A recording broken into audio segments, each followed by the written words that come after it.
দয়া করে রাজনৈতিক দলগুলোকে ইগনোর করে, অবহেলা করে, জনগণকে অবহেলা করে এমন কোন চুক্তি করবেন না যে চুক্তি বাংলাদেশের স্বার্থের বিরুদ্ধে যাবে।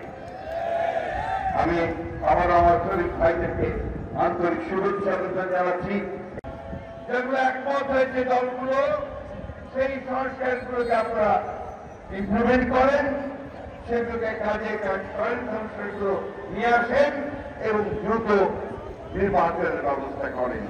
যেগুলোতে একমত হবে না সেগুলোর প্রতি 4 দফা ফর্মকে সই করে তা পরবর্তী পার্লামেন্টে পাস করার ব্যবস্থা করেন। বন্ধুরা, বক্তব্য দীর্ঘ করার কোন সুযোগ নেই।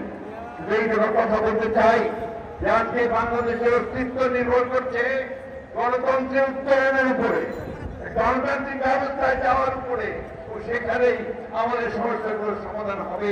আমরা বিশ্বাস করি কৃষক শ্রমিককে মেনে জীবনের সমস্যার সমাধান একমাত্র সমাধান সম্ভব একটা গণতান্ত্রিক ব্যবস্থার উত্তরণের মধ্য দিয়ে। আরেকটা কথা বলে শেষ করব।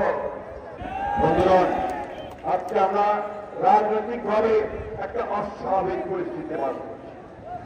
আমাদের একটা ছাত্র জনতার উত্থান হয়েছে।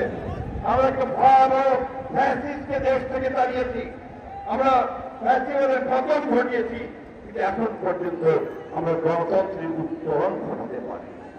এখন পর্যন্ত আমাদের যেটা আকাঙ্ক্ষা যে আমরা আমাদের জনগণের ভোটের মাধ্যমে আমরা একটা আমাদের সরকার গঠন করব, পার্লামেন্ট গঠন করব, সেটা কিন্তু আমরা এখনো গঠন করতে পারিনি।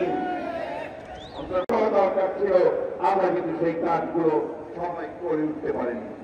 একমাত্র আজকে আমি এই কথা খুব জোর গলায় বলতে চাই যে একমাত্র আমাদের দলের প্রতিষ্ঠাতা, বাংলাদেশের স্বাধীনের ঘোষক শহীদ প্রেসিডেন্ট জিয়া রহমান একমাত্র ব্যক্তি তিনি প্রথম সেটা উপলব্ধি করেছিলেন।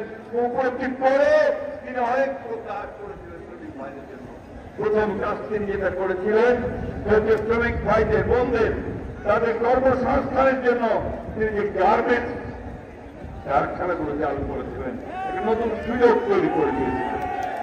এবং একই সঙ্গে বাংলাদেশের আমাদের শ্রমিক ভাইরা যেখানে কাজ পায় না, বিদেশে গিয়ে যেন কাজ করে অর্থ উপার্জন করতে পারে, সেই জন্য বিদেশে শ্রমিক রপ্তানি ব্যবস্থা করেছিলেন, রেমিটেন্সের ব্যবস্থা করেছিলেন বন্ধুগণ। আর অনেকগুলো কাজ তিনি করেছিলেন যে গার্মেন্টস সহ নতুন বৃহৎ ক্ষুদ্র শিল্প করে লাখ লাখ নারী পুরুষ শ্রমিকের কর্মসংস্থান করেছেন। আইএলও কনভেনশন 144 অনুমোদন করে ত্রিপক্ষীয় পরামর্শ পরিষদ গঠন করেছিলেন। শ্রমিকদের শিক্ষার জন্য 3টি শিল্প সম্পর্ক মিলনায়তন এবং কল্যাণ চিকিৎসার জন্য 17টি লেবার ওয়েলফেয়ার সেন্টার গঠন করেছিলেন। আবাসনের জন্য ঢাকা চট্টগ্রামে বহু দালান তৈরি করেছিলেন।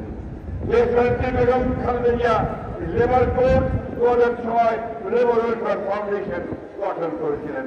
অর্থাৎ যা কিছু শ্রমিকদের জন্য যতটুকু কল্যাণমূলক কাজ করা দরকার, আমাদের দল, আমাদের নেতা শহীদ জিয়া ও দেশের বেগম খালেদা জিয়া করেছিলেন।